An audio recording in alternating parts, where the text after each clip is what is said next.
جسے کسی کے ساتھ بات کرنے کی تمیز تک نہ ہو۔ طارق محمود کی مکمل تفصیل جاننے کے لیے آواز نیوز کے نمائندے کے ساتھ رہیں۔ پاسپورٹ آفس بھی غریبوں کے لیے وبال جان بن گیا۔ پاسپورٹ آفس میں سائلین کے لیے آنے جانے کا ٹیکس رکھ دیا گیا۔ کوئی تصاویر بنا رہا ہے تو 2000 روپے لے رہا ہے، کوئی فارم پر سائن کر رہا ہے تو 2000 لے رہا ہے، کوئی لائن سے اندر لے جانے کے لیے کھڑا ہے وہ بھی 2000 روپے لے کر۔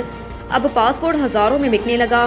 ہماری آواز نیوز کے بیورو چیف فیصل آباد ملک رمضان کی رپورٹ کے مطابق پاسپورٹ آفس کے باہر بیٹھے ہوئے ایجنٹ ٹائپ لوگ جن کا دن کا ہزاروں روپے کمانے میں کامیاب ہو رہے ہیں اور یہ مکمل انتظامیہ کی نہلی کی نظر آ رہی ہے۔